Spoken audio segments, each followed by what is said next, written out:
Hi, this is Scott with Spectre Gear, and for today's video, we're going to be delving a little bit more into the subject of shotgunner pro tips. And this video is a bit of a digression because it's covering information that I probably should have covered with the very first video.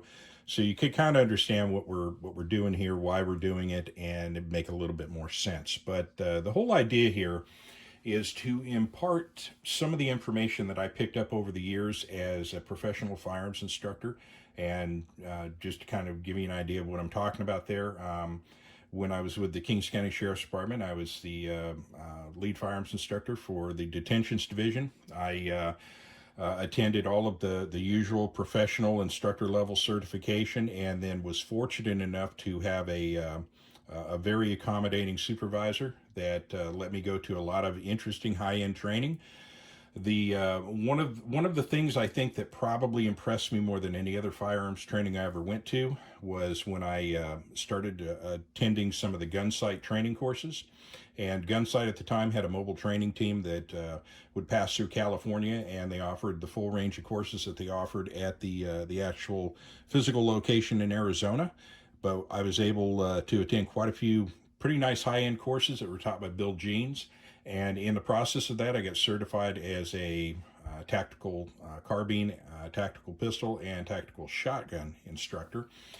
And I continued that because I was so impressed by what I was exposed to, it, particularly as I said at the shotgun course, that it really locked me in on shotguns. And I had already been a fan of shotguns at the time. I shot them when I was in the military, and then the very first actual real gun that I ever bought was a Winchester 1200 Defender.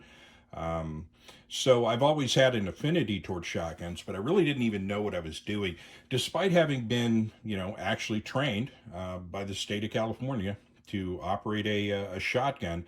I'll tell you the sole extent of that, and we're talking, this is state of the art shotgun training back in the 1980s, and we're talking very early 1980s at that. The primary emphasis was just on administrative loading and unloading of the shotgun, and then you had to show the ability to go from a cruiser ready shotgun, chamber around, fire all of the ammunition in the gun. I was fortunate enough to be required to shoot a paper target, but I'm familiar with a couple of agencies in the state of California that their shotgun training consisted of that and then just emptying 4 rounds into a berm, not even at a target. And then you would be declared certified to carry a shotgun.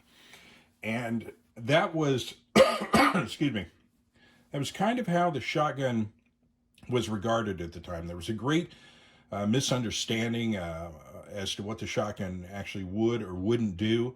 There was nobody running it at kind of the higher end of things. Three-gun shooting didn't exist back then. But what Gunsight did was Jeff Cooper and the likes of people like Clint Smith, Bill Jeans, Louis Auerbach, all that, they got together throughout the 80s, and they started kind of coming up with a system. And it was a modern shotgun. There are a couple of terms for that, but they had the modern technique for the pistol, and of course they had the modern technique of the shotgun. And it incorporated quite a few things that just weren't ever done before.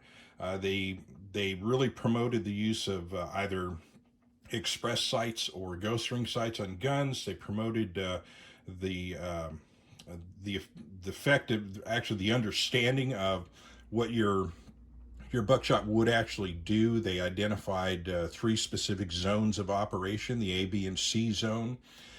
They came up with a system for doing select slug drills so that you could transition from buckshot to slugs to handle confrontations at larger distances where your shotgun pattern was no longer useful.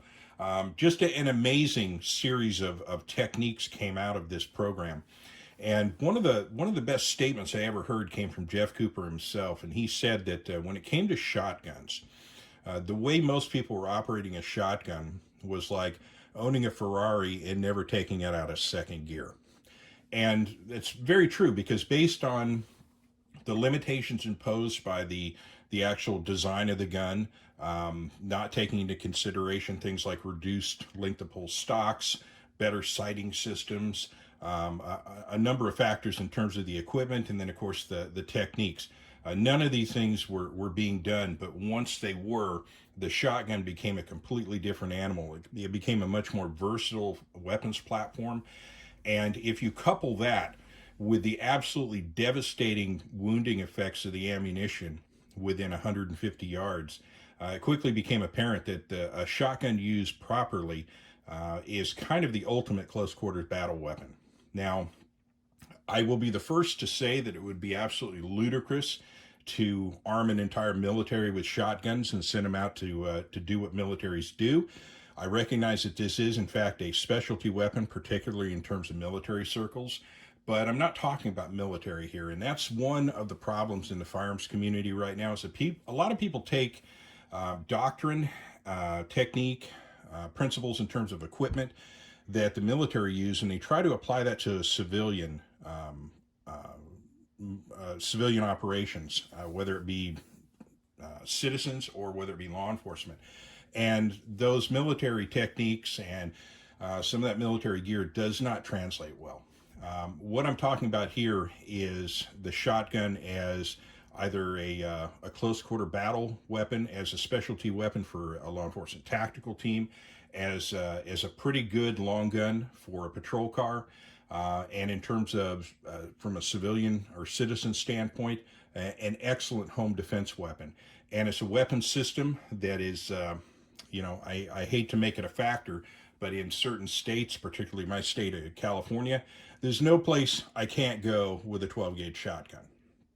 Now, that's not the same when you start talking about carbines. While I have perfectly legal grandfathered high capacity magazines, there's a law in the state of California that says those can be seized as a public nuisance. There's quite and not to mention the fact that once you pull any kind of tactical carbine out and start doing business with it, it opens up a whole lot of issues when it comes to defending your actions later in court. I know it's stupid that you would have to do that, but it is a thing.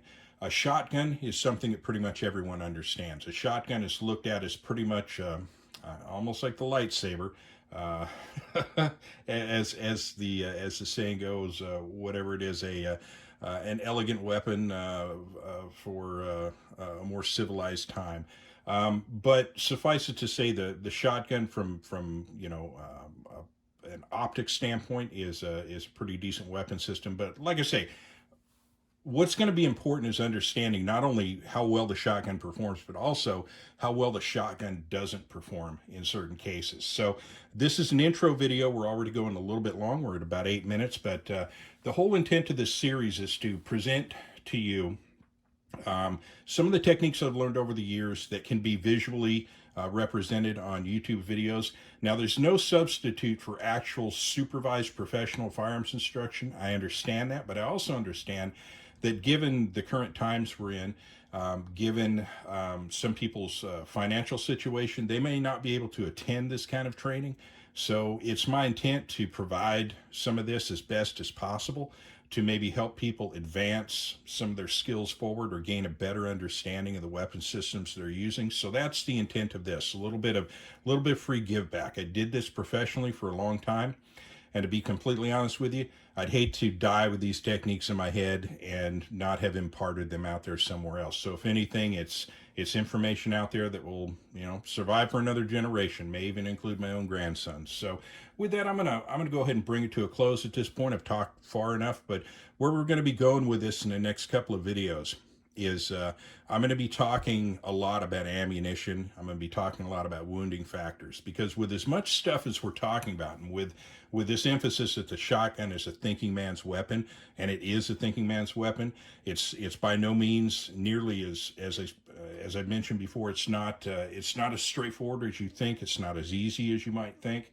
Like I say, back in the old days, the idea was you just sort of chambered around, and hopefully the act of racking the slide would strike terror in your adversary and stop them in their tracks. If that didn't work and you had to pull the trigger, you just pointed in the general direction, pulled the trigger, and boom, problem solved.